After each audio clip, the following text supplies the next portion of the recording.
아멘. 부활절기에 맞추느라고 앞으로 갔던 본문을 뒤로 좀 물러놨습니다. 여러분들 이해해 주시길 바랍니다. 우리는 지금 요한복음 강해 말씀을 우리가 하고 있지요. 우리나라 사람들은 자신의 마지막을 준비할 때에 묻힐 장소를 찾아다닌다고 합니다. 서양 사람들은 자기의 묘비들을 미리 준비하고 그 문구를 새겨 놓으면서 자기의 죽음을 준비한다고 하죠. 예수님은 불과 며칠 후면 앞으로 다가오고 있는 자신의 죽음에 대해 그런데 아무것도 준비를 하고 계시지를 않습니다. 마지막 나중에 결국은 예수님의 장례가 미리 다 준비되어져 있음을 나중에서야 우리가 깨닫게 되는 거죠.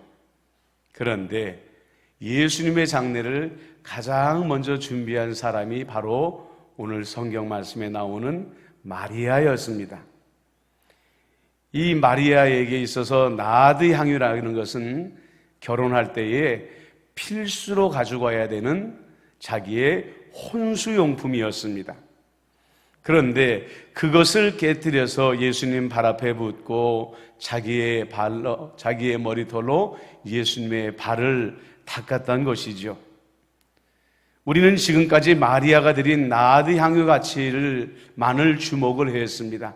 저거면은 얼마의 가치를 가지고 있고 얼마의 노동자들이 얼마나 많은 일을 해야 모을 수 있는 돈이다 하는 것에 관심을 많이 두었죠. 하지만 자신의 가장 소중한 혼수품을 깨뜨려 주님께 드렸다는 것은 이 마리아의 마음속에 주님을 향한 무한한 감사의 마음과 이제 어떻게 보면 결혼까지도 포기하고 자기의 삶을 하나님께 헌신하고자 하는 헌신의 마음이 거기에 담겨 있었다는 표시였다는 것을 우리가 알아야만 한다는 것입니다. 무엇이 마리아를 하여금 이렇게까지 예수님께 감사하게 하고 결단하게 했을까요? 자기 오라버니 나사로의 부활입니다. 죽은 지 나흘이 지난 나사로를 살리신 예수님께 먼저 마리아는 감사했습니다. 여러분 생각해 보십시오. 우리가 세상에서 예수님께 감사할 일이 많이 있지만 죽은 자를 돌려받는 것처럼 감사한 일이 어디에 있겠습니까? 갑작스러운 교통사고나 심장마비로 인해서 일시적으로 죽음을 경험하는 이들이 있습니다. 의사 선생님들이 동원되고 응급대원들이 비상조치를 해서 이들을 살려주었을 때의 그 상황을 한번 상상해 보십시오. 마리아의 감사에 대해서 아주 부분적으로나마 우리는 그 마음을 이해할 수가 있을 것입니다. 그러면 여러분, 우리는 지금 이 시간에 스스로에게 자문해 보아야 됩니다. 우리는 죽었던 우리를 살려주신 주님에 대하여 얼마나 큰 감사의 마음을 가지고 살고 있을까? 지금 우리가 예배드리고 있는 것, 지금 우리가 주님께 예물을 드리는 이 모든 것들이 사실은 주님을 향한 감사의 표현입니다.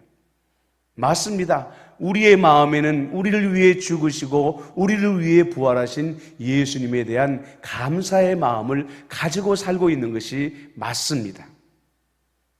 그러나 그 위대한 사랑이 내 심장을 얼마나 뜨겁게 하고 있는가, 내 심장을 얼마나 뛰게 하고 있는가 하는 것은 다른 문제인 것이죠.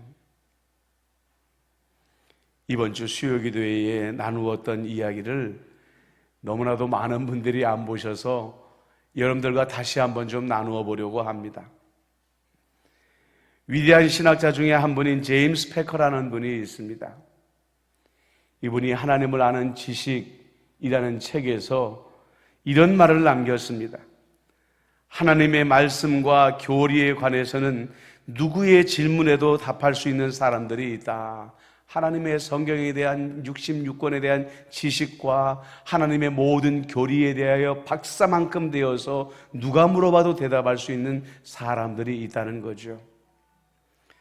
그러나 하나님을 영접하여 하나님을 알게 된 사람들의 진정한 증거라고 할 수 있는 마음의 즐거움이나 다른 사람들에 대한 선이나 영적인 자유함이 우리 가운데 부족한 사람들이 많이 있다라고 말하고 있는 것입니다. 그러므로 제임스 패커라는 분이 말하는 하나님을 아는 지식이라는 것은 성경을 많이 아는 지식이 아니라는 거예요. 교리를 많이 아는 지식이 아니라는 것입니다. 그 하나님의 말씀이 내 마음에 들어와서 진정으로 성령님께서 내 마음을 즐겁게 하시고 다른 사람을 향하여 선한 마음을 가지게 하시고 어느 것에서도 얽매이지 아니하는 자유함을 누리는 만큼 우리는 하나님에 관하여 성경에 관하여 안다라고 말할 수 있다는 거죠.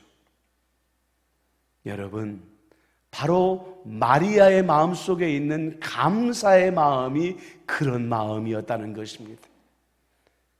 자기 오라버니를 살려준 그 감사의 감동의 마음이 마리아의 마음을 너무나도 뜨겁게 하고 그 심장을 너무나도 뛰게 하였기 때문에 자기가 가장 아끼던 향유를 우리 주님 앞에 부어 드릴 수밖에 없었다는 것입니다. 여러분, 평소에 여러분은 예수님을 생각하면 마음 가운데 얼마나 즐거우십니까? 이런저런 어려움 가운데 있다 할지라도 예수님을 생각하면 그 어려움들이 잊혀지고 주님을 향한 즐거움이 여러분들 마음 가운데에 들어오고 있습니까? 우리 반주 없이 한번 이 찬양을 한번 같이 불러봤으면 좋겠어요. 예수님이 좋은 걸 어떻게 합니까? 한번 불러볼까요? 예수님이 좋은 걸 어떡합니까? 예수님이 좋은 걸 어떡합니까?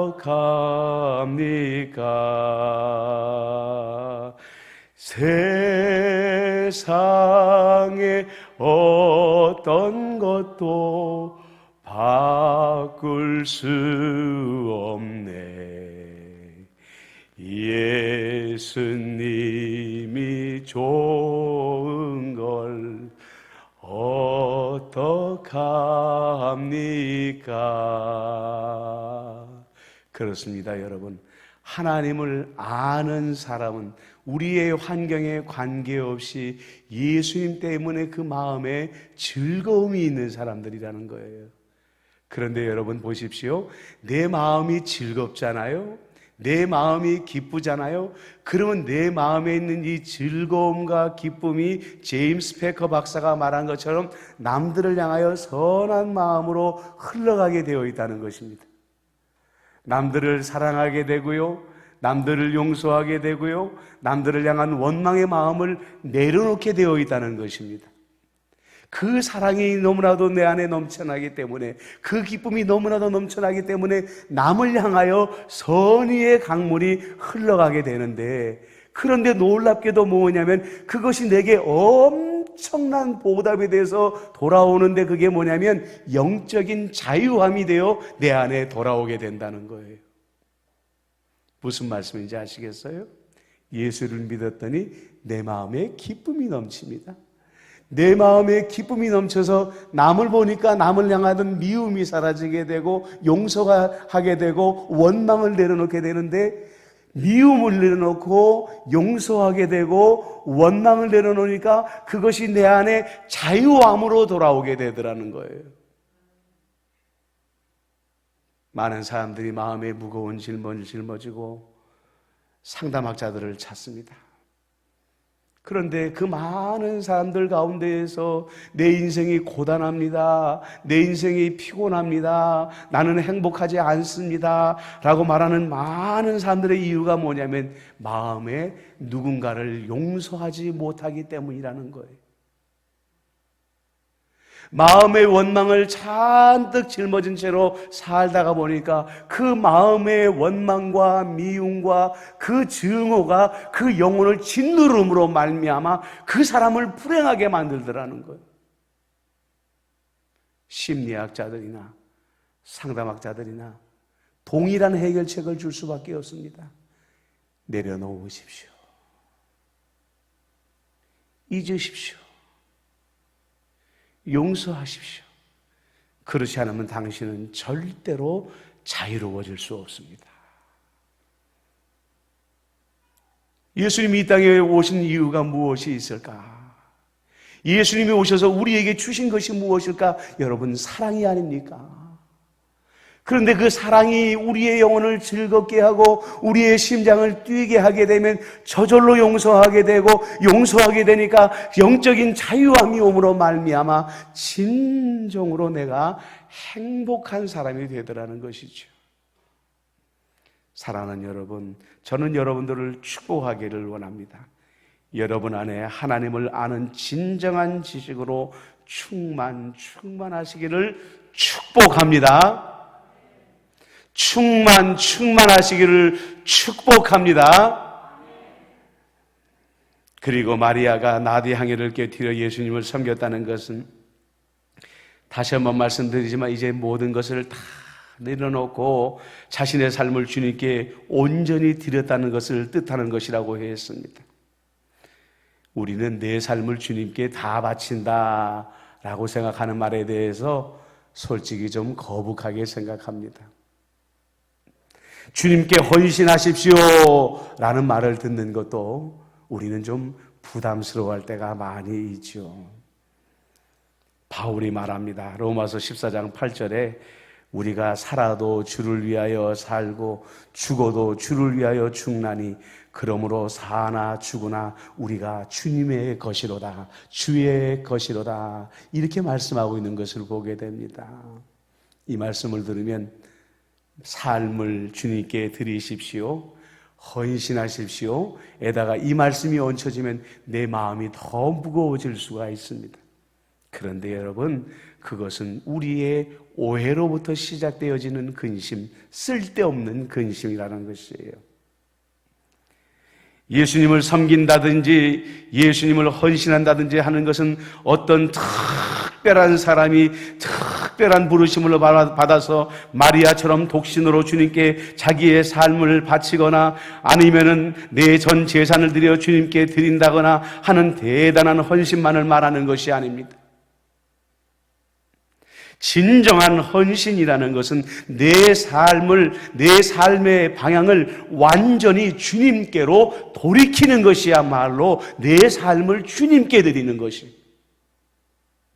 이젠까지 내 생각대로, 내 가치관대로, 내 기준대로, 내 철학대로, 내 경험대로 살던 그 모든 삶을 십자가에 완전히 못 박고 새 사람이 되어져서 예수님의 말씀대로 살겠습니다 하고 정말로 회개, 내 삶을 주님께로 돌이키는 것, 이것이야말로 내 삶을 주님께 헌신하고 주님께 드리는 것이라는 거예요. 여러분, 이것이 물리적으로 어려운 것이 아닙니다. 재정적으로 어려운 것이 아닙니다. 이것이 누구 한 사람에게도 절대로 불가능한 일이 아니라는 것이죠. 마리아가 왜 모든 것을 내려놓고 주님께 헌신하기로 결단했을까요? 역시 마찬가지입니다. 죽은 지 나흘이 되었던 자신의 오라버니가 부활하는 것을 보고 이분이야말로 메시아구나, 이분이야말로 하나님의 아들이구나, 이제까지 이분의 입에서 나왔던 모든 말씀은 진리이구나 하는 증거를 보게 되었던 것입니다. 그러므로 자기의 삶을 헌신할 수 있게 되었던 것이죠. 이 시대가 너무나도 혼란스럽습니다. 정치, 경제, 사회, 문화, 하물며 교회에서도 원로라고 인정받을 만한 지도자가 없기 때문입니다.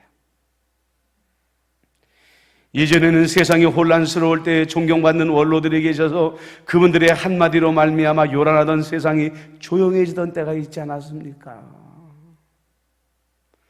그러나 지금 이 시대에는 사회의 진정한 원로나 진정한 스승을 잃어버린 세상입니다. 아니, 그런 분이 있다고 해도 이제는 누구도 인정하지 않는 나만의 가치관과 나만의 철학을 가지고 살아가는 그런 내가 주인 되는 세상이 되어버리고 말았다는 것이죠.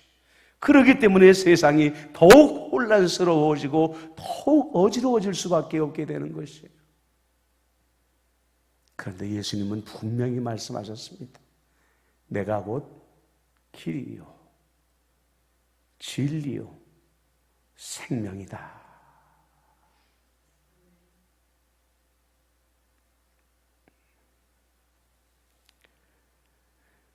지금 미얀마에 군사 쿠데타가 일어나서 내전 상태에 있는 것을 여러분들은 잘 아실 것입니다. 국민일보에 이런 기사가 실렸어요. 미얀마에는요, 미얀마라는 나라가 복잡한 게 뭐냐면 소수민족들이 너무 많아요. 그래서 그 소수민족들 가운데 갈등도 많이 존재하는 게 이 미얀마라는 나라입니다. 그런데 그 소수민족 중에 친족이라는 소수민족이 있는데 이들이 주로 모여 사는 마뚜비라는 마을이 있는데 이 마을 사람들 대부분이 크리스찬들이었나 봐요. 군인들이 전국으로 흩어졌는데 이 지역에도 무장한 군인들이 쳐들어왔다고 합니다. 그때 주민 중 한 명이 사자의 굴에서 다니엘과 함께 계셨던 것처럼 마뚜비에도 주님의 기적이 일어나기를 기도합니다 라고 선포했다는 거예요. 사자의 굴에서 다니엘과 함께 계셨던 하나님께서 마뚜비에도 주님의 기적이 일어나기를 원합니다 라고 말을 했다는 거죠. 주민들은 눈을 감은 채로 할렐루야 아멘 이라고 외쳤다는 것입니다. 그러자 당장이라도 몽둥이를 들고 아니면은 사격을 할 것 같이 위협을 하던 군인들이 뒤로 물러선 채로 결국은 후퇴를 했다는 거예요. 그렇습니다. 마뚜비 마을의 그리스도인들도 쿠데타가 옳지 않은 일이라는 것을 알고 있었습니다. 자기들도 이 옳지 않은 일에 저항해야 된다는 것을 알고 있었습니다. 그러나 그렇다고 해서 폭력으로 그들과 싸우는 것은 예수님의 뜻이 아니라는 것도 알았던 것이죠. 그래서 자신들의 운명을 하나님께 맡긴 채로 무저항으로 군인들 앞에 설 수 있었던 것입니다. 이 사람들은 주님의 권위를 두고 주님의 말씀대로 순종했던 것입니다. 여러분, 오늘날 우리 그리스도인들에게서 향기가 사라졌다고 말하지 않습니까? 우리들의 삶에서 우리들의 마음, 우리의 말, 우리의 손과 발의 모든 행동이 세상 사람들과 달라지지 않았다는 뜻이 아니고 무엇이겠습니까? 따지고 보면은요, 제임스 패커 박사의 말처럼 나를 비롯해서 우리 모두가 성경을 너무너무 많이 알고 있어요. 여러분들 솔직히 말해서 우리가 그리스도인으로서 어떻게 살아야 된다라는 것에 대하여 모를 만큼 성경의 지식이 없는 분들이 혹시 우리 가운데 있습니까? 사랑하십시오. 용서하십시오. 자비를 베푸십시오. 여러분들의 재물을 하느님 나라에 쌓아 놓으십시오. 우리들 가운데 이 가장 기본적인 성경 지식을 모르는 사람은 아무도 없을 만큼 도리어 넘치는 성경의 지식들을 가지고 있다는 거예요. 물론 교회 나오지 얼마 안 된 분들 중에서 성경을 어린아이처럼 배워야 될 분들도 있겠죠. 그러나 대부분의 그리스도인들은 하나님의 말씀을 넘치게 많이 알고 있다는 것입니다. 지금은 많은 지식을 도리어 내려놓을 때다. 그리고 성경의 가장 기본적인 지식으로 정말 어린아이라도 고백할 수 있는 가장 기본적인 지식으로 우리가 돌아갈 때가 되었다.